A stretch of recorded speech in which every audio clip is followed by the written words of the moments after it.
बिहार विधानसभा चुनाव का जो चुनावी रण मैदान है वो सज गया है। बहरहाल मुख्यमंत्री की कुर्सी पर कौन बैठेगा इसका फैसला जनता का मत करेगा। बात अगर बिहार में जो चुनावी समीकरण है उसकी की जाए तो एनडीए की जो बौखलाहट है वो तेज हो गई है। चिराग पासवान ने एक अलग लाइन लेकर मुख्यमंत्री नीतीश कुमार के काम पर सवाल खड़ा किया।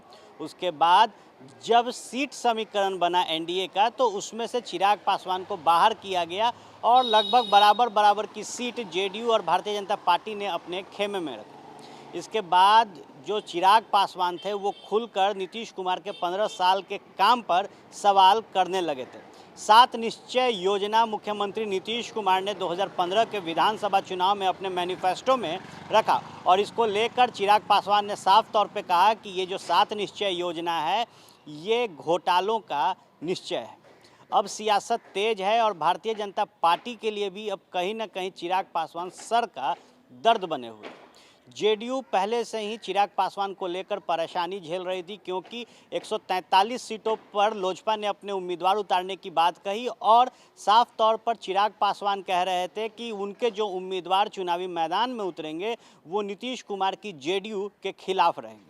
लेकिन कुछ सीटों पर बीजेपी और लोजपा के उम्मीदवार सामने आ गए हैं और भारतीय जनता पार्टी इस बात को भली भांति समझती है कि अगर समीकरण बिगड़ता है तो एनडीए को बिहार में मुंह के बल गिरना भी पड़ सकता है। इसको लेकर लगातार बीते 2 दिनों से भारतीय जनता पार्टी के कई दिग्गज नेता और कई बड़े प्रवक्ताओं ने चिराग पासवान के खिलाफ मोर्चा खोला है।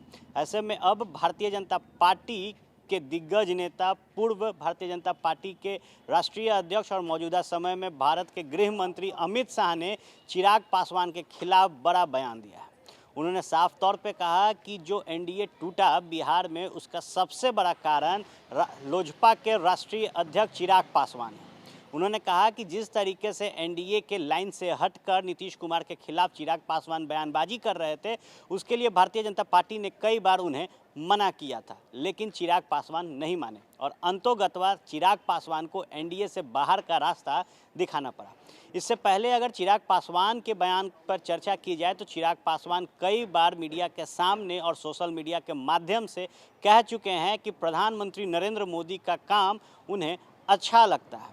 इसके साथ ही फर्स्ट बिहार झारखंड से बात करते हुए चिराग पासवान ने कहा था कि प्रधानमंत्री नरेंद्र मोदी उनके दिल में बसते हैं और जब चुनावी परिणाम आएगा बिहार विधानसभा चुनाव का तो जब उनकी पार्टी को एक सफल सीट मिलेगी तो वो भारतीय जनता पार्टी को सपोर्ट करेंगे और उम्मीदवार जो मुख्यमंत्री का होगा वो भारतीय जनता पार्टी से होगा। बहरहाल जब से एनडीए से अलग हुए हैं चिराग पासवान लगातार बयानबाजी का दौर शुरू है। एक तरफ जहां लोजपा जेडीयू पर आरोप और प्रत्यारोप लगा रही थी वहीं जेडीयू भी हमलावर थी, लेकिन अब भारतीय जनता पार्टी ने मोर्चा खोला है।